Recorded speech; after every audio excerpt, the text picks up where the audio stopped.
en tant que journaliste sportif et ayant toujours l'habitude de commenter ces matchs-là de première ou deuxième division, j'estime que l'idéal,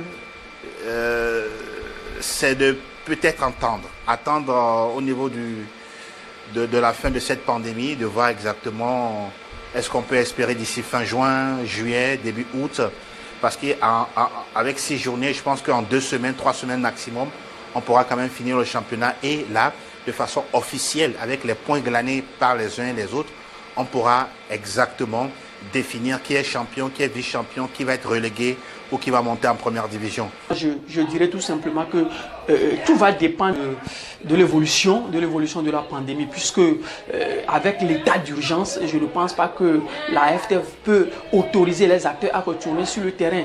Les choses peuvent évoluer si et seulement si le gouvernement suspend l'état d'urgence et que les activités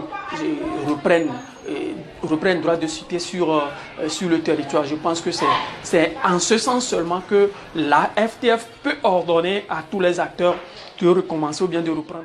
Il ne sert à rien de se presser, il faut prendre quand même le temps pour pourquoi pas reprendre ou bien pourquoi pas avant de poursuivre donc ce championnat. 6 journées en première division, ça peut se jouer si réellement on atteint un tout petit peu, puisque l'état d'urgence décrété par le chef de l'État parle de 3 mois. Et quand on parle de 3 mois, c'est jusqu'à fin juin que cet état d'urgence va prendre fin. Le championnat national, quand on prend la première division, il reste encore 6 journées à disputer. En 6 journées, on sait que ce n'est pas tellement beaucoup. On sait qu'avec 3 semaines ou bien 1 mois, on peut quand même essayer donc de finir ce championnat et dégager rapidement le champion ou bien ceux qui vont représenter le Togo en continental et également ces équipes-là qui vont descendre en deuxième division.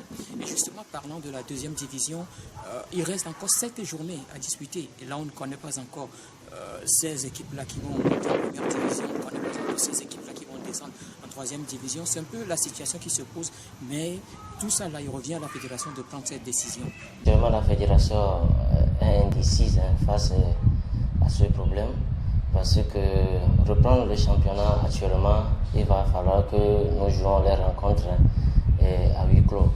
Or, certaines équipes du Togo vivent des recettes de ces matchs, donc il sera difficile de jouer ces matchs à huis clos. Donc cette hypothèse n'est pas valable. Moi, je vois tout simplement que si je suis à la place de la fédération, j'annulerai le championnat. La fédération doit penser à aller vers l'annulation de cette saison ou bien arrêter le championnat à la 20e journée, parce qu'il reste 6 journées à jouer et beaucoup de choses peuvent se passer. Maintenant, quand ça va traîner dans le temps, ça n'arrange personne. Il manque 6 journées à la D1. 6 journées, ça suppose qu'il y a eu 20 journées qui ont été jouées.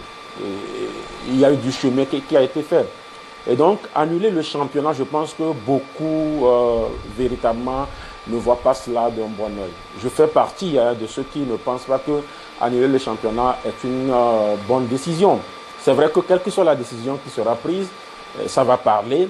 Attendre carrément, attendre 1 mois, 2 mois, 3 mois, pourquoi pas, pour véritablement finir ce championnat. J'espère que le football togolais doit aller de l'avant et que nous, on a besoin de voir le football.